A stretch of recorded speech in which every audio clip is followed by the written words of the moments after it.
Olá pessoal, bem-vindos a mais uma aula do nosso curso de escravidão no Brasil. Sou Roberta Galo, bacharelanda em História pela Uninter, e na aula de hoje nós vamos entender um pouquinho como era a vida dos escravizados no meio urbano e também quais atividades eles exerciam por lá. Na aula anterior, pudemos compreender como eram as monoculturas de algodão, a pecuária, o ciclo do ouro e o ciclo do café, além de entendermos como era a vida de trabalho dos cativos nesses diversos lugares. Nesta aula, continuaremos estudando como era o modo de vida dos escravizados no meio urbano e quais atividades eles realizavam. Vamos nessa! O trabalho escravizado no espaço urbano, ele ocorria nas mais diversas áreas, mas destacava-se basicamente entre o trabalho dos escravizados de ganho e os escravizados de aluguel. Os escravizados de ganho, eles deveriam ir para as ruas a fim de prestar serviços ocasionais e que ao fim do dia ou da semana deveriam entregar aos seus senhores o valor já pré-determinado. Logo, o proprietário ele não teria as obrigações de atender às necessidades básicas do cativo, pois o escravizado dispunha de uma certa liberdade. É importante ressaltar que, em alguns casos, o cativo teria direito a uma pequena quantia do valor total arrecadado e que poderia ser utilizada para alimentação, vestuário ou até mesmo para a compra de sua alforria. Porém, sabe-se que esta divisão não era regra, ou seja, muitos senhores davam partes muito pequenas aos cativos ou, na maioria dos casos, não davam parte nenhuma de seu lucro. Além do mais, os cativos de ganho muitas vezes tinham uma longa jornada de trabalho, porque se não conseguissem obter o valor estipulado pelo seu senhor, ele seria punido. Já os escravizados de aluguel, eles poderiam, como o próprio nome diz, serem alugados pelos seus senhores a terceiros, ou seja, o proprietário receberia um valor para que o cativo trabalhasse para uma outra pessoa. Os senhores utilizavam-se de anúncios em jornais para colocar o cativo para alugar. Por exemplo, na Gazeta de Notícias do Rio de Janeiro, que podemos ler a seguinte notícia: aluga-se na Rua do Lavradio, número 6, um preto perfeito, cozinheiro de forno, fogão e massa, um dito para todo o serviço, e um molecote com prática de carpinteiro.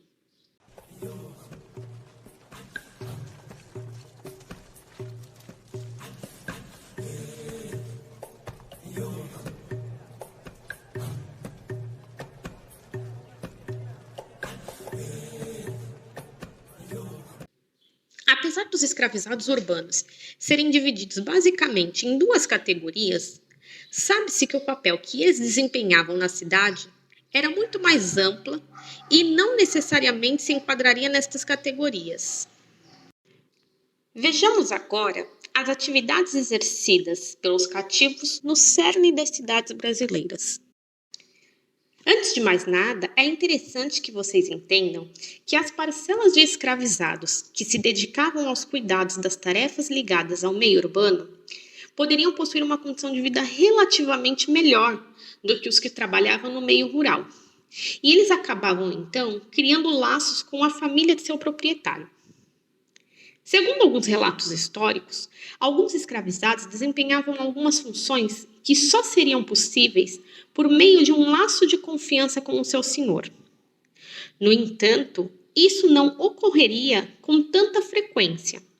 Afinal, os cativos eles continuariam sendo enxergados como meras mercadorias. Os cativos que trabalhavam na área urbana ocupavam-se das mais diversas atividades, entre elas como cozinheiros, marinheiros, carregadores, sapateiros, alfaiates, quitandeiras, além de toda a construção e manutenção das cidades. Para nós termos uma real noção das inúmeras ocupações que os escravizados exerciam nas cidades, os viajantes que visitavam as cidades brasileiras surpreendiam-se com a quantidade de coisas que os cativos eram encarregados de fazer, pois esses viajantes vinham com a noção de que os escravizados eram preguiçosos e que só trabalhavam nas lavouras. Logo, nós podemos dizer que, na maioria dos casos, um único cativo realizaria mais de um tipo de trabalho. Mas ainda assim, em alguns casos, esses escravizados possuiriam uma certa autonomia. Desta forma, o trabalho no meio urbano seria mais favorável do que as do meio rural, pois, segundo Rodrigo Araújo, os cativos estariam em todos os lugares, fazendo um serviço que não exigiria tanto esforço físico. Os escravizados desfrutariam, assim, de muita liberdade, pois teriam um dia disponível para tratar os seus negócios, precisando recolher-se somente à noite. Ou seja, para os proprietários, seria muito vantajoso, uma vez que não precisaria se preocupar com a alimentação, com o vestuário e o bem-estar do cativo, preocupando-se somente em receber o lucro que lhe pertencia. A respeito do trabalho na cidade, sabe-se que os cativos vagavam pelas ruas, vendendo de tudo um pouco. Sobre isso, o historiador Eubank relata que os escravizados de ambos os sexos apregoam suas mercadorias em todas as ruas, passam continuamente pelas portas das casas. Se o cozinheiro precisar de uma caçarola, logo ouve-se um pregão de vendedor de artigos de metal. Se adiante de sua porta ainda não passaram as caixas contendo artigos de cutelaria, peças de vidro, porcelana e prata, aparecerão sem demora. Tais coisas e milhares de outras são diariamente apregoadas pelas ruas. Portanto, observamos que a natureza do trabalho escravizado nas cidades exigia dos cativos uma maior mobilidade e autonomia para desempenhar com excelência suas funções. Ainda a respeito das funções desempenhadas pelos cativos no meio urbano, nós podemos dizer que eles eram utilizados tanto em manufaturas urbanas, quanto em lares ou até mesmo em obras públicas. Havia ainda os cativos que trabalhavam como caçadores profissionais, ou seja, eles caçavam aos arredores da cidade e levavam a caça para venda ou para o seu senhor. Além dos caçadores profissionais, tinham os cativos que tinham como profissão a captura de animais para venda a colecionadores, ou cativos que recolhiam frutos do mar ou extraíam recursos naturais como pedras, fosse para venda, fosse para o seu proprietário. Um outro serviço muito comum, principalmente no Rio de Janeiro, era a de carregadores, ou, em outras palavras, carregavam bens ou até mesmo pessoas. Os carregadores de pessoas tinham uma importância gigantesca no cerne das cidades, e eles transportavam as pessoas em cadeiras ou redes. No entanto, vale ressaltar que este tipo de serviço era considerado um luxo naquele período, e somente os mais ricos poderiam arcar.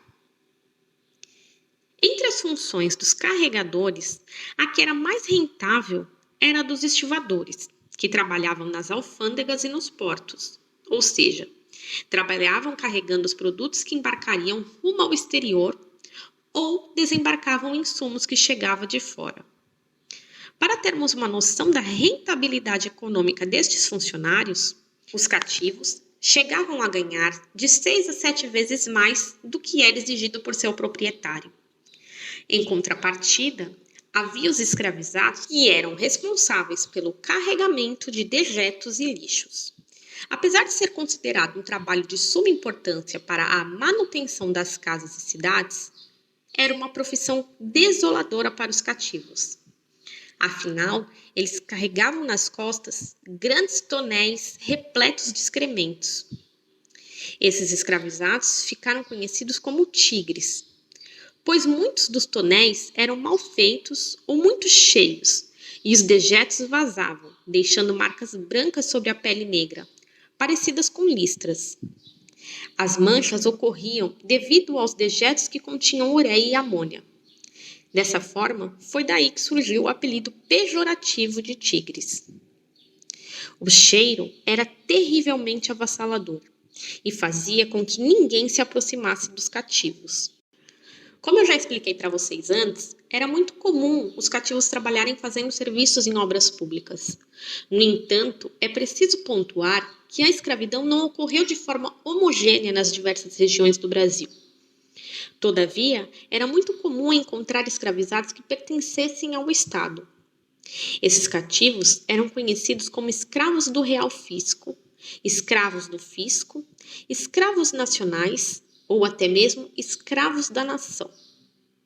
Eles passaram a serem conhecidos assim, pois em 1759, a coroa portuguesa passou a confiscar os bens dos jesuítas, ou seja, os cativos. Desta forma, o Estado escravocrata tornaria-se seu senhor. Nessa condição de senhorio, o Estado viu-se necessário a sempre repor a mão de obra cativa, tornando-se assim um grande comprador de escravizados. Os cativos do Estado trabalhavam nos mais diversos estabelecimentos públicos, na fabricação de ferro e pólvora, abrindo estradas, fazendo pontes, além das obras públicas em geral, como varrer as calçadas e ruas, limpar os prédios públicos e, é claro, na marinha. Os cativos que trabalhavam na marinha geralmente navegavam pela costa brasileira, e esses marujos faziam todo tipo de serviço, como remadores, carregador e cozinheiro. Vale ressaltar que esses cativos estavam submetidos ao mesmo tipo de castigo e punição que os escravizados comuns. Até porque, na escravização urbana, a maioria dos castigos ficavam por conta do Estado, mais precisamente da polícia, pois para muitos proprietários era muito mais prático e conveniente deixar as punições à mercê do Estado.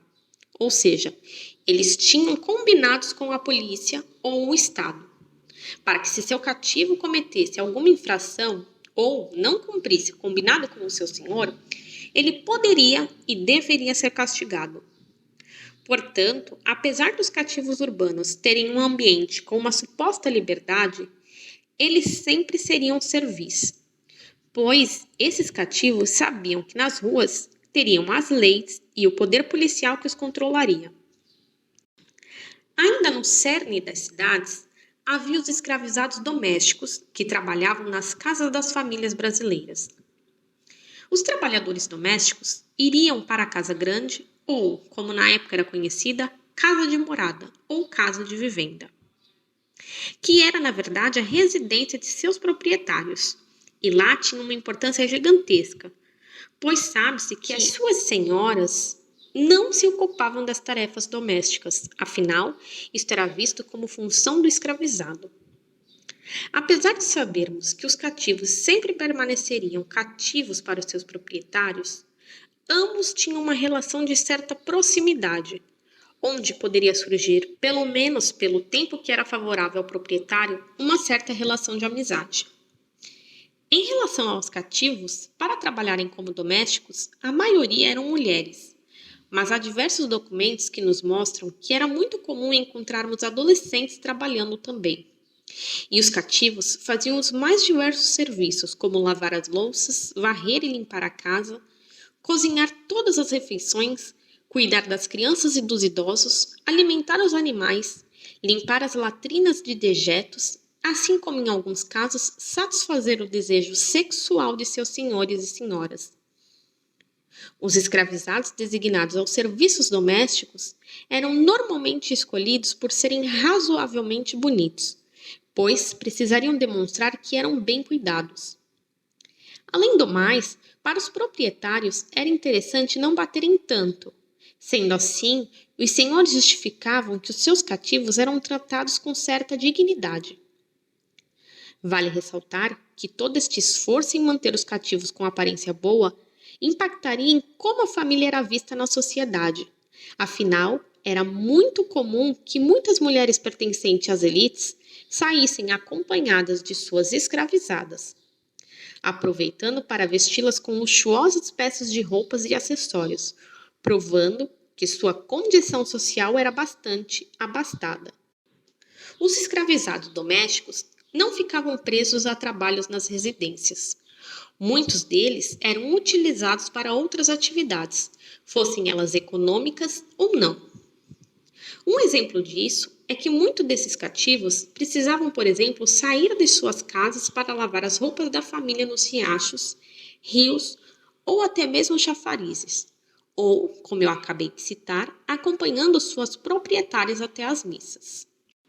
Apesar de todos os trabalhos urbanos que eu já citei, precisamos compreender que existiam muitas outras funções que os cativos eram obrigados a exercerem no interior das cidades. Muitos dos escravizados trabalhavam como cozinheiros, como padeiros, carpinteiros, pedreiros, ferreiro, alfaiates, funileiros, sapateiros, açougueiros, mucamas, arrumadeiras, lavadeiras, costureiras e atividade urbana na qual os cativos mais estavam envolvidos, as vendas. Um adendo importante é que a ocupação com as vendas poderiam ser parciais ou totais, ou seja, poderiam trabalhar em tempo integral com as vendas ou por um período determinado. Além do mais, um detalhe interessante é que esses cativos poderiam vestir-se de maneiras específicas para o trabalho que desenvolviam. Outros cativos, por exemplo, tinham horários rígidos que deveriam cumprir. Alguns casais de africanos livres e libertos, ajudados por outros cativos, mantinham casas de quitanda, nas quais eles vendiam geleias de fabricação própria, hortaliças, mandiocas, feijão, pinhão, entre vários outros produtos. No entanto, era um comércio complicado, pois não era bem visto pelo Estado, que perseguia essas quitandas a ponto de destruí-las, ou muitas vezes proibirem de funcionar. Ainda em relação às atividades dos pequenos comércios, ou seja, as vendas, a maioria era exercida por mulheres escravizadas, e as mesmas vendiam de tudo, até produtos de ínfimo valor, ou seja, o sal, o fumo, o azeite, aguardente, toucinho, frango, ovos, peixes frescos, farinha, queijos e quase todos os produtos que vocês possam imaginar. Portanto, as vendedoras poderiam ser vistas nos mais diversos espaços públicos, tanto nas ruas mais movimentadas quanto nos becos e travessias. Havia ainda os artesãos que confeccionavam roupas, acessórios como, por exemplo, chapéu, colares e pulseiras. Além do mais, fabricavam cachimbos, charutos, vasos e vários outros produtos feitos a partir do barro. Outros cativos, esses em pequeníssimas quantidades, trabalhavam como músicos, pintores e escultores, que trabalhavam nas decorações dos prédios públicos, igrejas e residências. Algumas outras atividades exercidas pelos escravizados eram os barbeiros cirurgiões, e eles eram extremamente essenciais e super requisitados nas cidades. Para além de tudo isso, eram os cativos os responsáveis pela circulação de todos os objetos e carregavam desde envelopes de cartas até pesadas caixas de açúcar, além de transportarem pesadas tinas de água potável para abastecerem suas casas. Uma outra função que exigiria uma maior confiança entre cativo e proprietário era o encarregado de supervisionar o trabalho de outros cativos. Há registros que mostram que era muito comum cativos provendo a segurança das colônias, ou seja, formavam-se bandos, milícias e pequenos exércitos particulares para conter os escravizados que não estavam se comportando. Desta forma, é importante pontuar que o trabalho urbano, por vezes, transformou-se em diversas oportunidades para que os cativos pudessem alargar suas autonomias e, principalmente, conseguirem ter, de certa maneira, uma sociabilidade entre os próprios cativos, o que resultaria em novas relações sociais, fossem elas famílias cativas, apadrinhamentos ou até mesmo através das irmandades. Portanto, pudemos ver de forma bem sucinta quais eram as atividades exercidas pelos escravizados nos centros urbanos e qual o seu papel social, ainda que escravizado, nos meios em que estavam inseridos. Obrigado por me acompanharem até aqui. Eu espero vocês para estudarmos como era a questão religiosa para os cativos. Tchau!